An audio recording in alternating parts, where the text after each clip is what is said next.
Good morning. Good morning, my dear Capricorn. Welcome to my channel. This is Ron from Tarot of the Twin Sun.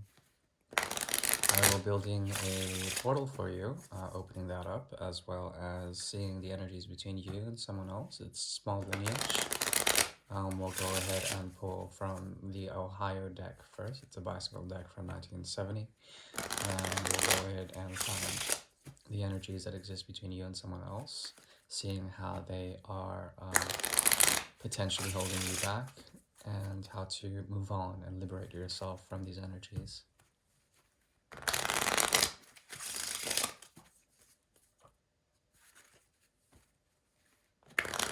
Once again, this is for Capricorn, late March 2020, a bonus reading, bonus love reading. Thanks for tuning in, Cap.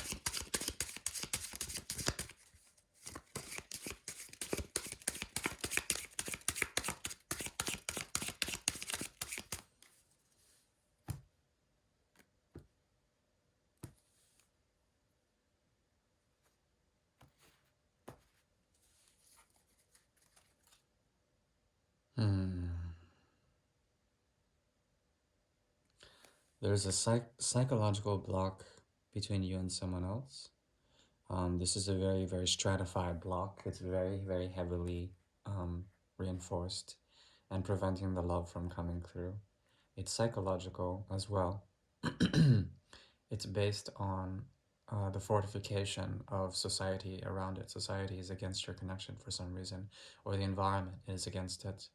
Both of you are still holding on, however, to the memory that doesn't want to be broken.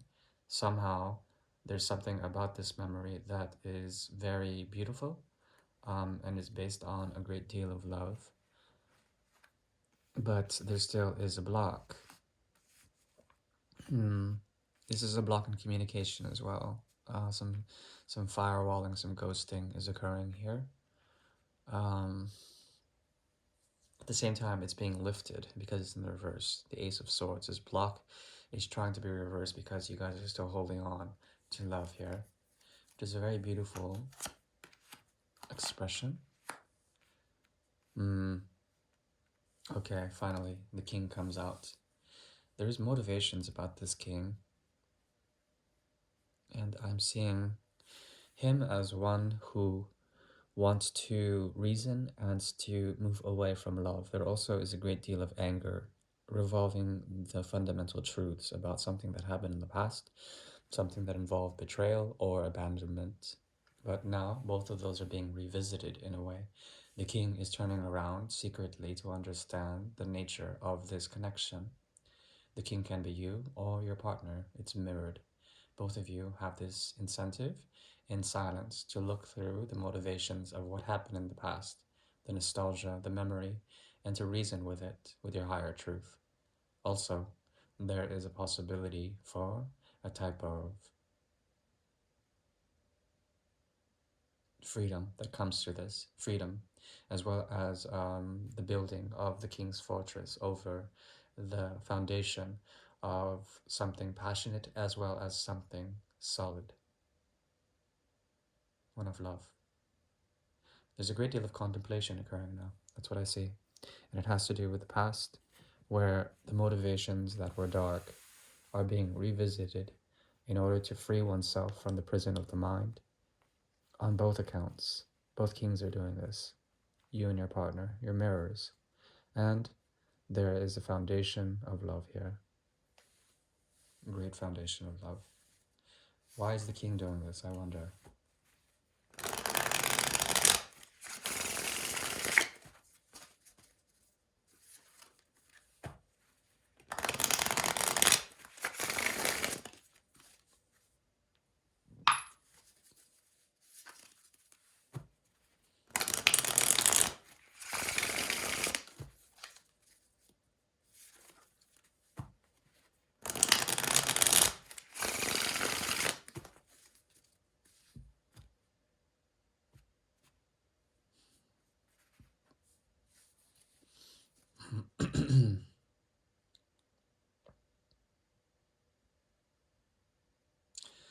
It's funny, but I think both of you like the challenge in this.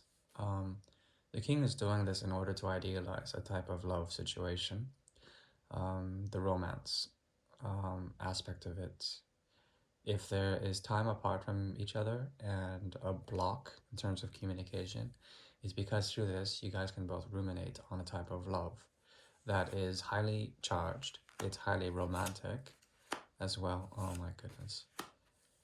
Oh goodness. Okay, that is so freaking clear. It's idealized as hell. Okay, so the King of Swords is here again. His motivation is to come back to this love here. To come back. But that's the thing, because the king is constantly looking back at something else that he's doing while moving forward, while at least trying to observe the motivations of what's going on. At the same time, he's extending his troops. We have the page as well as the knight of pentacles here, the squire and the knight. There's something about alertedness that is ascending to a type of slow movement back to this love. There is a motivation here. The motivation is to try hard and try slowly and make an offering back to this. But the king's head is turned. It is as if this act is an act of illogic. It is an act of unreasonable sort of intentions. However, his intention is still put out there. It's just he's turning a blind eye and looking away from the situation, as you can see. The king is turning a blind eye and looking away from the situation while he sends his troops out to the field of war for love. But at the same time, he was constantly turning his eye from anything.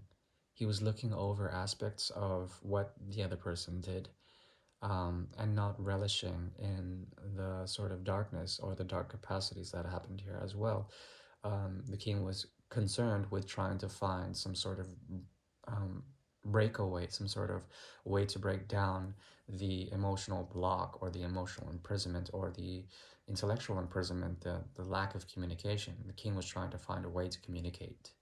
But I think now he's actually listening to his sword of reason and letting the sword do the work, to do the cutting, to break through a barrier in order to find love again. But that's the thing, because there is no barrier.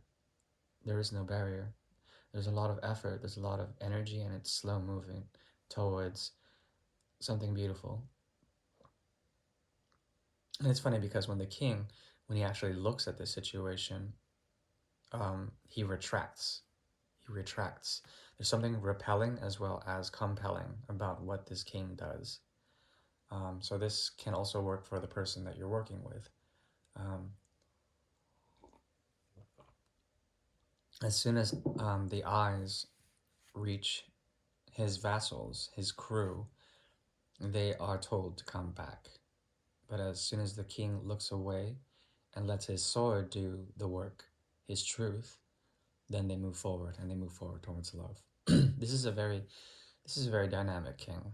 And it could be you or your person, but I'm seeing them as being stuck between worlds, being stuck between reason and temptation, being torn between the two. Um, this is a king that is quite fluid, but also very demanding, very demanding.